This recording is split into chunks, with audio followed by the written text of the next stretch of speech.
back, Halloween special. You know, Halloween has always been a fun holiday for me. Dressing up in costumes and going trick-or-treating as a little kid, and, well, as an adult, watching scary movies and playing scary games. But for this special, I'm not going to review any Resident Evils or Silent Hills or anything like that. Instead, I'm going to review a trilogy of games based on one of my favorite RPGs of all time. That requires a pen, paper, and a little bit of imagination. Hunter the Reckoning. But before I get into the games, let me give you a brief history about the RPG that inspired them. Hunter the Reckoning is a pen and paper RPG based in the World of Darkness universe created by White Wolf Studios. Many of the source books they created let you play as a particular supernatural creature, with the most popular being Vampire the Masquerade, Werewolf the Apocalypse, and Mage the Ascension. Hunter the Reckoning was a more simplified game, created to ease players into the World of Darkness. Your created character lives an ordinary life until they go through what's called the Imbuing, gaining the ability to see the dark world and the creatures that inhabit it, so that they may use their newly acquired powers to save humanity. The setup of Hunter seemed to be perfect for a video game adaptation. I mean, hell, look how well it worked for Vampire. So in the early years of the Big Green, we received the first of a horror-filled trilogy with the aptly titled Hunter the Reckoning. But does it stay close to the source material as well as being collection-worthy? Let's grab our controllers and take a look. Oh, sorry. Wrong thing. Here we are.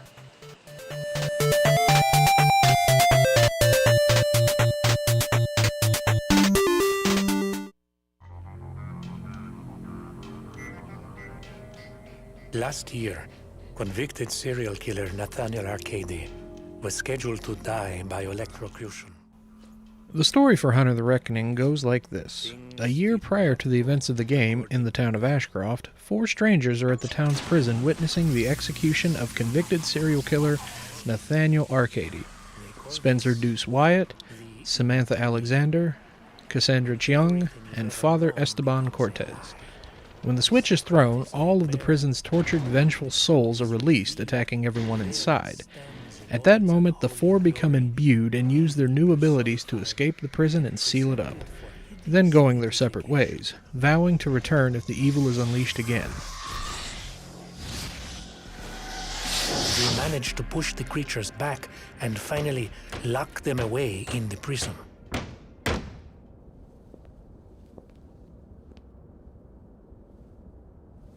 No one would ever have to disturb them again. Or so we hoped.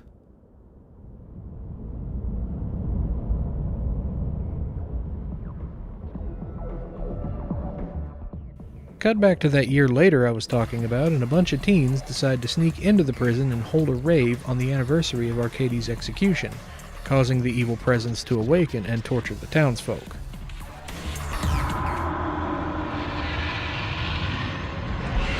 And so, we've come back, just as we promised. Well, of course that was going to happen, you dumbass teenagers. Hell, while you're at it, why don't you look up that delicious bean dip from the Necronomicon that Satan uses at tailgate parties? Morons. Anyway, due to this stupidity, our 4 heroes return to Ashcroft to destroy the dark forces once and for all. We hunt.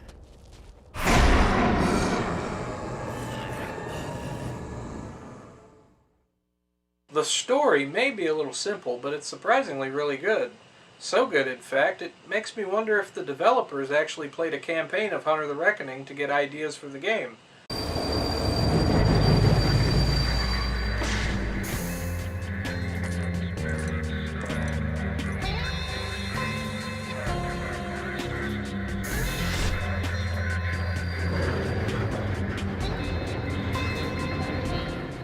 Hunter the Reckoning is a hack-and-slash game played in a 3/4 overhead perspective, similar to Gauntlet. You start off by choosing one of the 4 characters, each representing a different creed. Deuce the Avenger, Sam the Defender, Cassie the Martyr, and Esteban the Judge.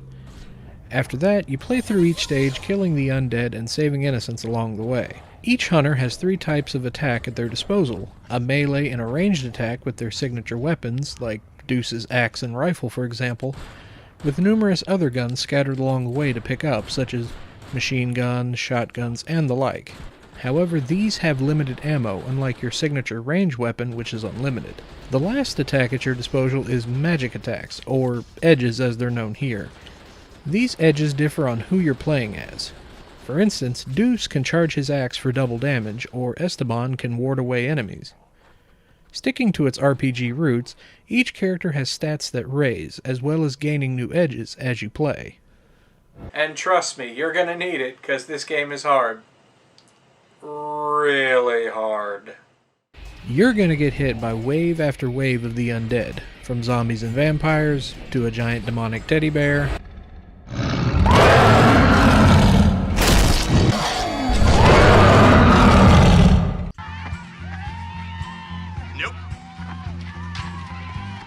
and more. Thankfully, fallen enemies drop health and magic to collect.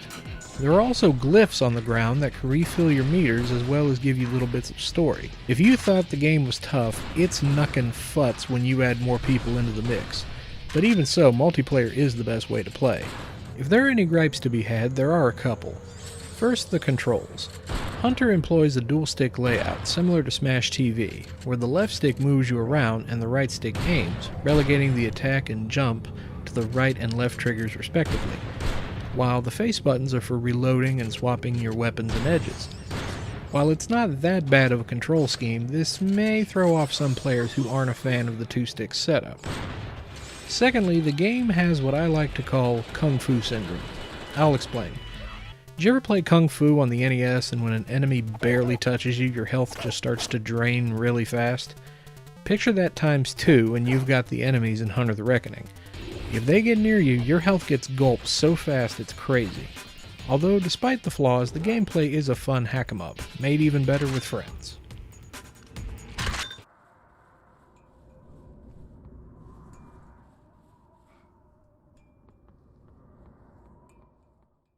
The graphics for Hunter are pretty good, considering it's from the first wave of Xbox games. The character models for the hunters as well as the creatures have a shiny polish to them which, although may not be that realistic, still are pretty to the eyes. What the hell is going on?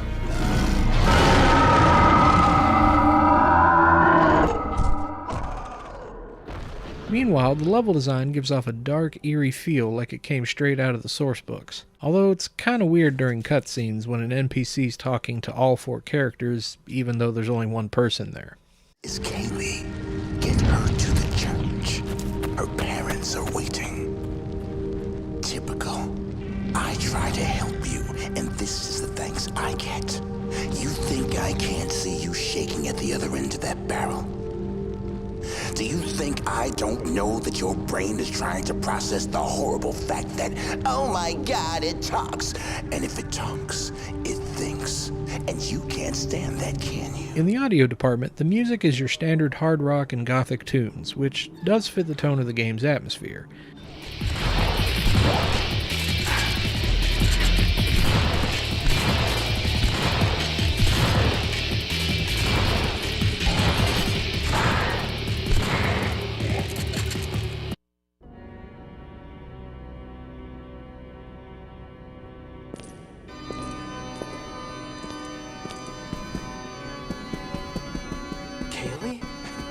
Kaylee, where have you been? For voiceover, it's hit or miss. Some of the voices are decent, while others are...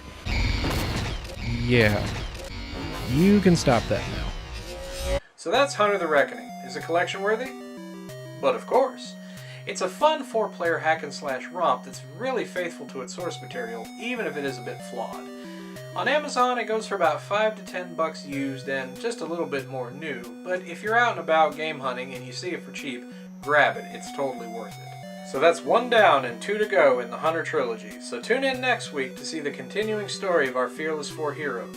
And as always, this is the Dolly Popka saying if you want to play retro, try going green. I'll see you next time. Ah! Hey guys. You're probably wondering why I'm holding a PS2 controller and not an Xbox one. Well, it's because the next chapter in the Hunter the Reckoning trilogy was a PS2 exclusive. Hunter the Reckoning Wayward. Do you know what? I don't care. I love this series too much, and damn it, I'm gonna soldier on. So let's go off the beaten path and see if this game is even collection worthy.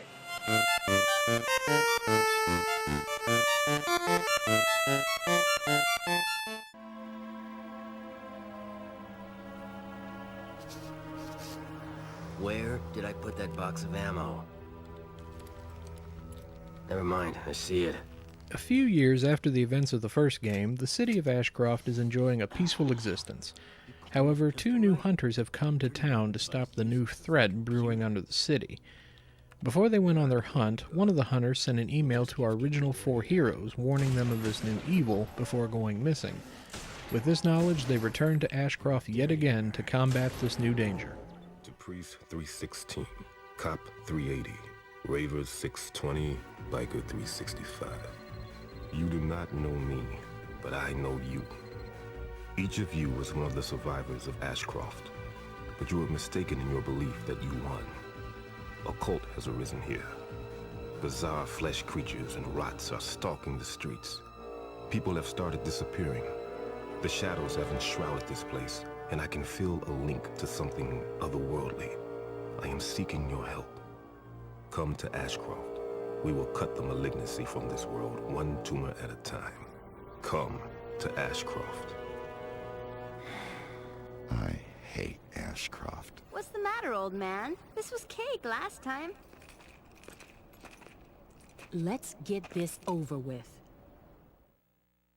The story for Wayward is somewhat similar to the first game, with the same characters and the same setting. But in this case, more is definitely a good thing, as the city of Ashcroft is just as cool as Silent Hill, without the fog. And the Hunter universe is just so damn cool. But then again, what is it about evil towns that compel people to go to them anyway?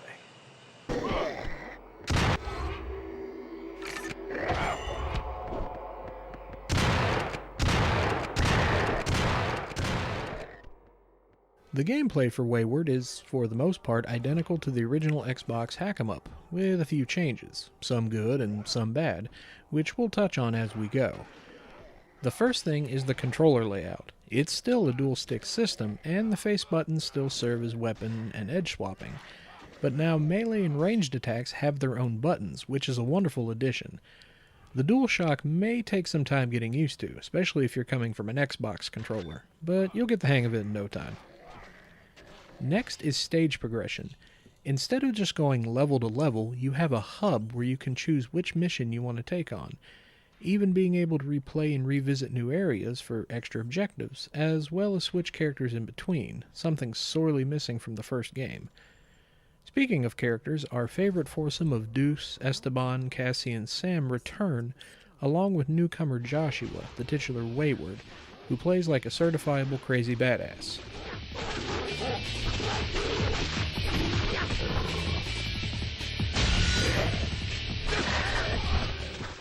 Combat pretty much flows the same as well. You have a melee, ranged, and edge attack.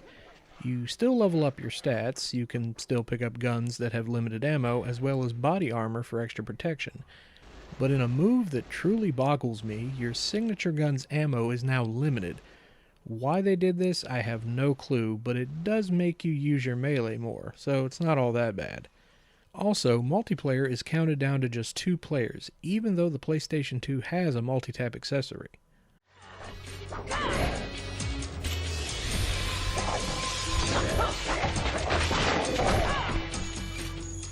The gameplay may be the same for the most part, but with the exception of the limited signature ammo and the cut down of multiplayer from 4 players to 2, the gameplay for Wayward actually feels a lot better than its predecessor overall.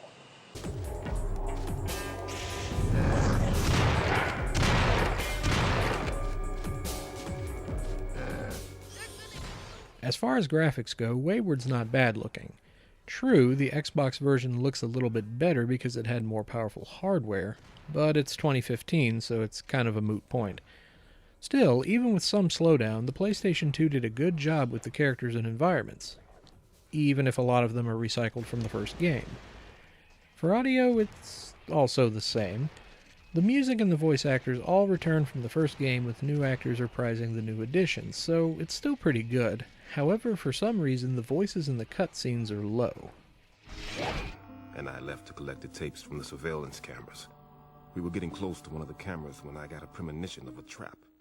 All of a sudden, we were surrounded. Then a werewolf waded into the circle, and Fanatic and I opened fire. But it was a lost cause. I blacked out soon after that. I woke up in a prison cell. I looked out into the main room and saw Devin chained down. Interested in what's going on? You will find out soon enough. Bring him. I think I passed out again shortly after that. Because when I woke up, there was this freak of nature standing at the open cell door. Rise and shine, sweetheart. It's parole time. The governor just come and saved your ass. Now get out of my cell. Forget about your friend and everything else in here. So that's Hunter the Reckoning Wayward. Is it collection worthy? Yeah, in fact, it's a really good game.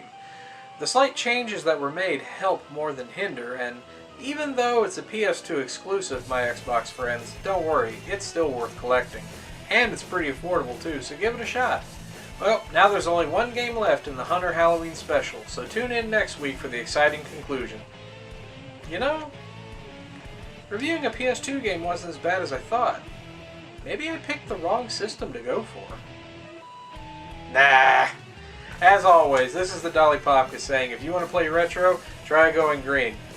And stay green. See you next time. Hey, welcome back.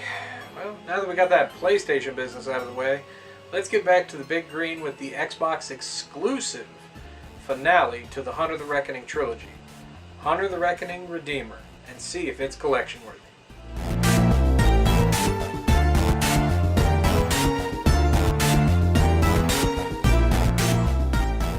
Only the intervention of 4 remarkable individuals. One, my own adopted father, saves the town from destruction.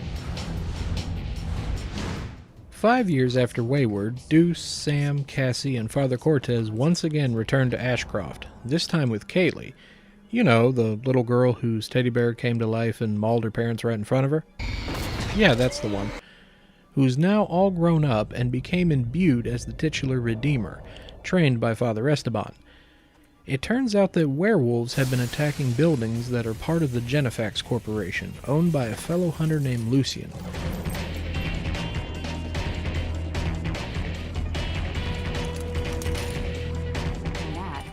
The team agrees to help out Lucien, but it quickly becomes apparent that everything is not what it seems. I don't believe he was speaking to you, asshole. No, Deuce, he's a hunter. Leave him be. Don't order me about, little girl. Easy, Spencer. She's still new to this. Seriously, Deuce, turn it down a little. You don't have to shoot everybody. Story-wise, Redeemer is the best of the three, giving you not only a more defined villain, but coming full circle with the story of Kaylee, showing her transformation from a frightened little girl to a full-fledged hunter who's had to deal with fighting the forces of darkness.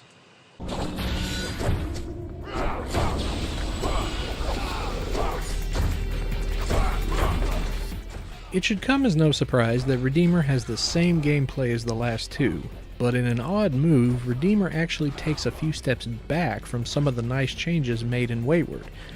For starters, the controls go back to the first game's setup. Granted, the PS2 controller had 4 triggers instead of 2, however the edges have their own dedicated buttons, so that's nice. Next, the stage progression goes back to a linear style as opposed to the hub format used in Wayward. It sucks they dropped this because the hub allowed you to play the stages in the order you wanted. However, there were some changes added that were nice. With combat, the Hunter's signature guns have infinite ammo again, as well as new different types of ammo such as acidic or explosive. Redeemer also gives you the courtesy of an experience bar next to the health and edge bar, so now you'll never have to guess how far you are from leveling up. Lastly, depending on certain conditions, you can unlock extra characters to play as, like the Wayward Joshua, series baddie Carpenter, and various creatures. Plus, 4-player co-op returns, which was sorely missed.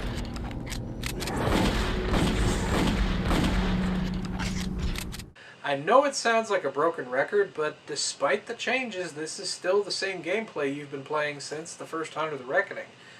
Now, for some, like myself, this isn't that much of a big deal, but for others, it might start to wear out its welcome.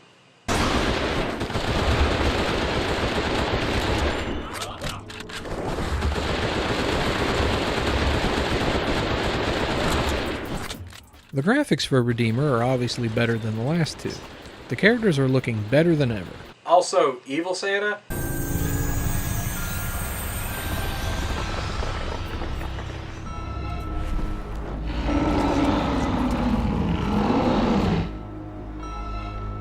Hey, kids. Wanna sit on Santa's lap?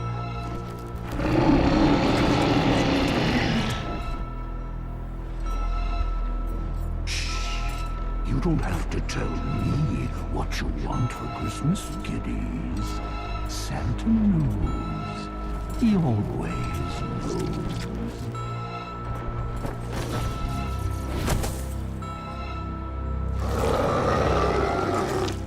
Merry Christmas! Yeah, no. Plus, the environments actually look like Ashcroft has evolved instead of using the same stage designs over and over. Plus, it's nice to see all the characters in the cutscenes instead of just one.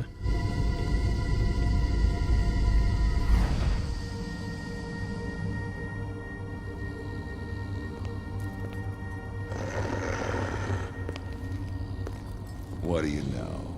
There is a Santa Claus. Your suffering ends here, creature.